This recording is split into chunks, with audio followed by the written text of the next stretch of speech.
Welcome to a tale of survival against all odds. Meet the Texas woman who escaped the jaws of hell, a sewage ravine. Her ordeal will leave you breathless. ಕಲ್ಪಿಸಿಕೊಳ್ಳಿ, ಒಂದು ಭೀಕರ ಬಿಸಿಲು. 104 degree Fahrenheit ಉಷ್ಣಾಂಶ. ಇಂತಹ ಸುಡು ಬಿಸಿಲಿನಲ್ಲಿ ಒಂದು ಕಂದಕದಲ್ಲಿ ನೀವು ಸಿಕ್ಕಿಬಿದ್ದಿದ್ದೀರಿ. ಆದರೆ ಇದು ಬರೀ ಕಂದಕವಲ್ಲ, ಕೊಳಚೆ ನೀರಿನಿಂದ ತುಂಬಿದ ನರಕದಂತಹ ಜಾಗ. ಅಲ್ಲೊಂದು ಹೆಣ್ಣು ಹಲವು ದಿನಗಳಿಂದ ಅಸಹಾಯಕಳಾಗಿ ಬಿದ್ದಿದ್ದಳು. ಟೆಕ್ಸಾಸ್ನ ಆಕೆಯ ಕತೆ ಇದು. ಕಾಲು ಜಾರಿ ಬಿದ್ದಳೋ, ಬೇರೆ ಯಾವುದೋ ಕಾರಣದಿಂದ ಆ ಕಂದಕ ಸೇರಿಕೊಂಡಳೋ ಗೊತ್ತಿಲ್ಲ. ಆದರೆ ಅಲ್ಲಿಂದ ಮೇಲೆ ಬರಲು ಆಕೆಗೆ ಸಾಧ್ಯವಾಗಲಿಲ್ಲ.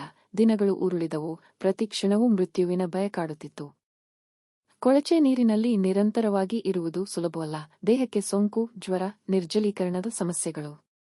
ಜೊತೆಗೆ ಆ ಕೊಳೆತ ವಾಸನೆ, ಕೀಟಗಳು. ಬದುಕಬೇಕೆಂಬ ಆಸೆ ಕಮರುತ್ತಾ ಸಾಗುತ್ತಿತ್ತು. ಆಕೆಯ ದನಿ ಯಾರಿಗೂ ಕೇಳಿಸುತ್ತಿರಲಿಲ್ಲ.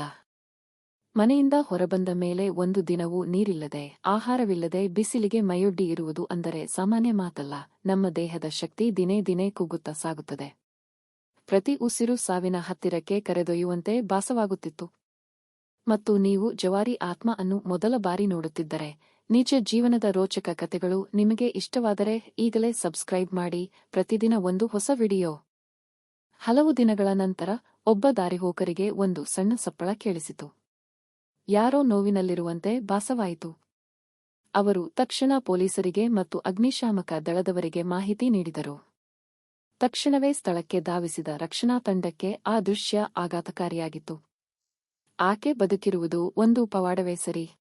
ಹಗ್ಗಗಳನ್ನು ಬಳಸಿ ಎಚ್ಚರಿಕೆಯಿಂದ ಆಕೆಯನ್ನು ಕೊಳಚೆ ನೀರಿನ ಕಂದಕದಿಂದ ಮೇಲೆತ್ತಿದರು.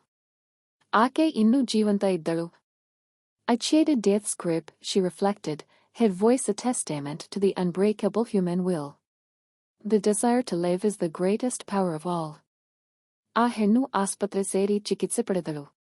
ಹಲವು ದಿನಗಳ ನರಕಯಾತನೆಯ ನಂತರ ಮತ್ತೆ ಸಾಮಾನ್ಯ ಜೀವನಕ್ಕೆ ಮರಳಲು ಆಕೆ ಹೋರಾಡುತ್ತಿದ್ದಾಳೆ. ಆಕೆಯ ಬದುಕುಳಿದ ಕತೆ ನಿಜಕ್ಕೂ ಅದ್ಭುತ. The Texas woman's saga is a stark reminder. The will to survive is the ultimate superpower. Until next time, goodbye, and may your spirit always prevail.